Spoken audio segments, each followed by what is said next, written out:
our complete learning process. So what we will do is that first we will understand about what are the modeling elements, how do you specify and what are the various types of relationship which you model around. And in the end, what is the final diagrams or model output? Because these are the diagrams which basically forms the complete modeling of your system. So we'll learn about all these three topics one by one and we'll see that how it goes.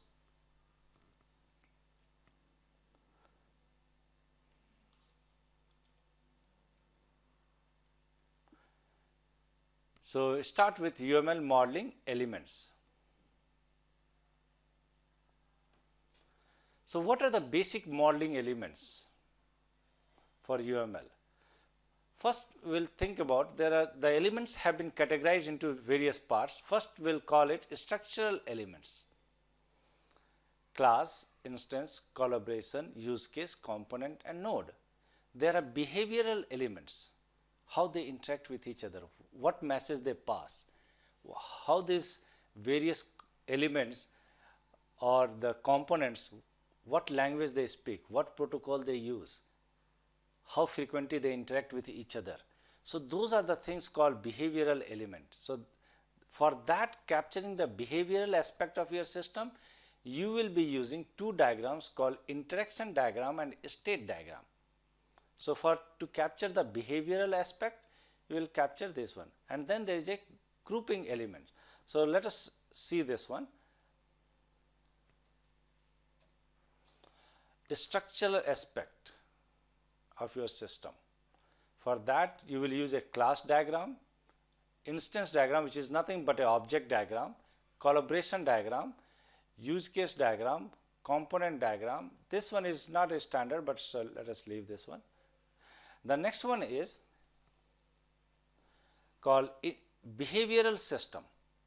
What does this mean? So behavioral system means that how the system will behave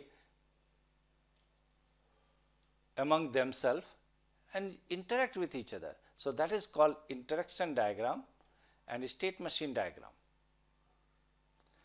Now how you will package the complete element, that is called grouping element. For that we have a package diagram or subsystem diagram.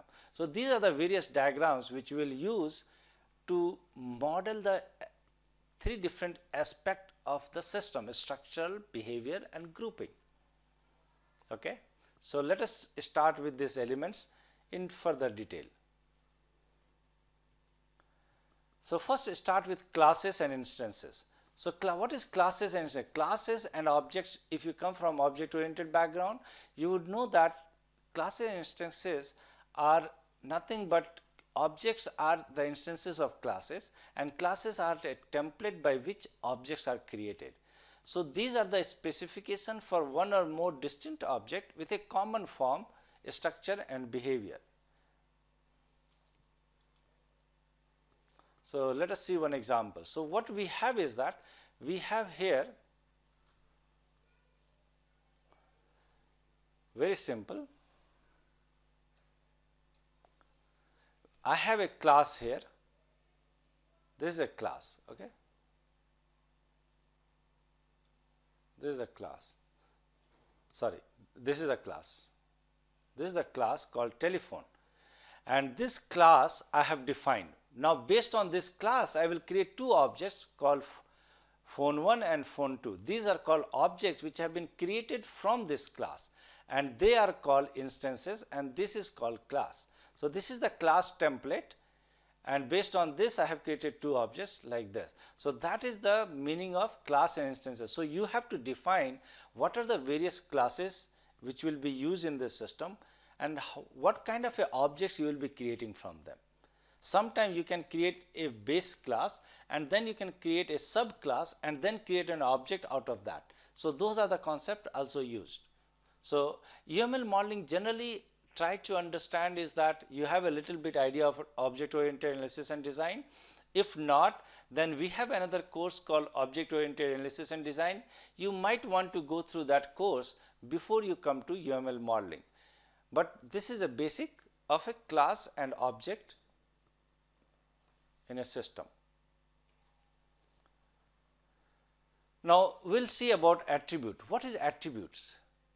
Attribute is a data or a static structural aspect of a class represented by its attributes. So, let us assume that you have a class called course offering. Okay? So, this is your class.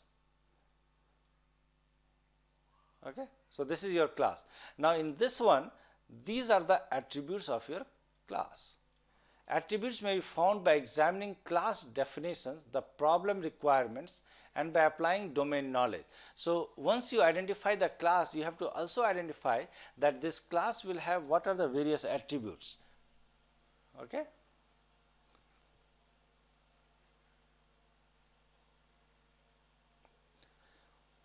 Operations. What are the various operations? Operations is nothing but like a method in a class which you declare. So, once you identify the class, you have to also identify, in addition to attributes, which are also called as object level variables. Now, we have come to a concept called operations. Now, whenever you define a class, you have to also define a operations. These are sometimes known as methods. Okay? So, when you define a class, you also define a method, and it is the same concept. It captures the behavior of a class. So, operation may be found by examining interaction diagram.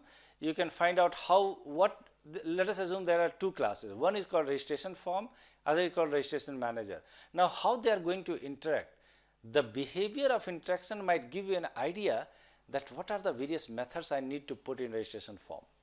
So, registration form need to go and add some new courses and give it back to registration manager. So, we need to have a method called add course, and it will take attribute called name and the course. So, based on this interaction between the registration form class and registration manager class, we figured out that we need a method called add course, which will take an attribute called Joe, name, some name, and some course name. So, basically we have to discuss, understand and analyze and make a list of all the operations in these classes and put it there. Once you declare, find out what are the classes, what are the attributes, what are the operations or methods, then your class is kind of complete in terms of defining the class. Okay? Now, we will understand about some standard formal structure of relationships. Okay?